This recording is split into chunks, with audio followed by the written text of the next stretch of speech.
Praise lord. దేవాతి దేవునికి వందనాలు. ప్రభు నామమున మీ అందరికీ నా ప్రత్యేకమైన వందనాలు, శుభాలు తెలియచేస్తున్నాను. ఈ దినము కొరకు ఏర్పాటు చేయబడిన దేవుని వాగ్దానము 84వ కీర్తన 11వ వచనము. యెహోవా కృపయు ఘనతయు అనుగ్రహించును, యథార్థంగా ప్రవర్తించు వారికి ఆయన ఏ మేలును చేయక మానడు. దేవుని నామానికి మహిమ కలుగునుగాక. ఈ ఉదయకాల సమయంలో సర్వ సృష్టికర్త అయిన నీ తండ్రి గొప్ప వాగ్దానాన్ని నీకు అందిస్తూ ఉన్నారు. హల్లెలూయా. ఆయన కృపయు ఘనతయు నీకిస్తానని ఈ ఉదయకాల సమయంలో ఆయన మాటిస్తూ ఉన్నారు. ఆమెన్. దేవుని సన్నిధిలో ఆయనకు సమీపంగా జీవించేవారు ప్రతి విధమైన ఆశీర్వాదాన్ని పొందుకోవడానికి అర్హత సంపాదించుకుంటారు. ఈరోజు ఈ వాగ్దానాన్ని ఎటువంటి పడిపోయిన స్థితిలో ఉండి నీ వింటూ ఉన్నావేమో, దేవుడు నీతో సూటిగా మాట్లాడుతున్నారు. మనుష్యులైతే నీవు పడిపోయిన దాన్ని బట్టి నిన్ను ఇంకనూ హీనంగా చూసి మాట్లాడుతారు, కానీ పడిపోయిన నిన్ను చూసి నీ దేవుడు ఏమని మాట్లాడుతున్నారో తెలుసా? ఆయన కృప నీకు అనుగ్రహిస్తానని, నీకు ఘనతనిస్తానని, నిన్ను లేవనెత్తుతానని ఈ దినము ప్రభు నీతో మాట్లాడుతూ నిన్ను బలపరుస్తూ ఉన్నారు. ఆమెన్.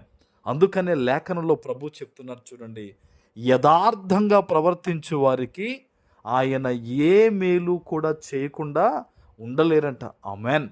నీవైనా నేనైనా సరే, ఎన్ని వాగ్దానాలు వింటూ ఉన్నా, ఎన్ని వాక్యాలు మనం చదువుతూ ఉన్నా, మనలో ఖచ్చితంగా ఉండాల్సిందేంటో తెలుసా? యథార్థత, నీతి.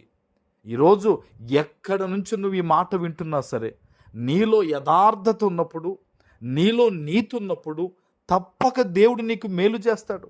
ఈరోజు బహుశా తెల్లవారుజామునే దేవుని సన్నిధిలో చేతులెత్తి నీవు ప్రార్థిస్తూ ఉన్నావేమో, దేవుడు నీకు చెప్తున్న మాట ఏంటో తెలుసా? నీతిని, యథార్థతను నీవు కలిగి ఉండు, మేలు తప్పక నేను చేస్తానంటున్నారు ఆయన. ఆమెన్. దేవుని సన్నిధిలో అపవాది మన మీద దాడి ఎలా చేస్తాడో తెలుసా? మన చేత వాడు పాపం చేయిస్తాడు.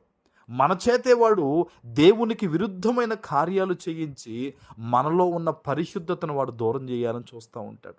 బహుశా ఈరోజు అనేక మంది అటువంటి పాపంలో పడిపోయిన వారే కదా. చేయకూడదు అనుకుంటానే లోక సంబంధమైన కార్యాలు ఎన్నో చేసి దేవునికి దూరం అయిపోయిన వారు ఉన్నారు. ఈరోజు అట్టి వారందరితో కూడా దేవుడు మాట్లాడుతున్నాడు. ఆయన నీకు ఘనతనిస్తానంటున్నాడు. ఆయన నీకు తన కృపనిస్తానంటున్నాడు. నీ పట్ల మేలైన కార్యాలు చేస్తానంటున్నాడు. వచ్చి దేవుణ్ణి హత్తుకోగలవా? ఈరోజు దేవుని సన్నిధిలో ఈరోజు బలమైన ప్రార్థన చేయి. ప్రభువా, నేను ఏ విషయాల్లో బలహీనుడిని అవుతున్నానో, ఇదిగో ఈ విషయాల్లో నాకు సహాయం చెయ్యని నీవు గనక దేవుని సహాయాన్ని అడిగితే గనక తప్పక దేవుడు సహాయం చేసి నీ బలహీనతలన్నిటి నుంచి నిన్ను విడిపించి నిన్ను ఒక ఉన్నతమైన స్థానంలో దేవుడు నిలబెడతారు. ఆమెన్. అందుకనే వాక్యం అంటుందండి, యథార్థంగా ప్రవర్తించే వారికి దేవుడు మేలు చేయకుండా ఉండలేడంట. ఈరోజు నువ్వు చేయాల్సింది, నేను చేయాల్సింది ఏంటంటే, ప్రతి క్షణము కూడా మన ఉద్యోగంలో కానీ, వ్యాపారంలో కానీ, మన సంసార కుటుంబ జీవితాల్లో, వ్యక్తిగత జీవితాల్లో యథార్థత, నీతి విడిచిపెట్టకుండా దేవుడు చూస్తూ ఉన్నాడు, దేవుడు వింటూ ఉన్నాడని ఆయనకు భయపడి కనుక మనం ముందుకు అడుగులు వేస్తే, మనం వేసిన ప్రతి అడుగుని దేవుడు ఫలింపజేస్తాడు. నువ్వు వెళుతున్న ప్రతి మార్గంలో దేవుడు తోడుగా ఉండి నీవు అనేక మందికి పెట్టే స్థితిలో ఉండులాగున అన్ని విధాలుగా దేవుడు నిన్ను దీవిస్తారు. ఆమెన్. ప్రార్థన చేసుకుందాం. పరిశుద్ధుడా, ప్రేమ కలిగిన తండ్రి, మీకు వందనాలు. ఈ ఉదయకాల సమయంలో మీరు ఇచ్చిన గొప్ప వాగ్దానము ప్రతి బిడ్డ జీవితంలో నెరవేర్చి స్థిరపరచమని యేసు నామమున ప్రార్థిస్తున్నాను తండ్రి. ఆమెన్.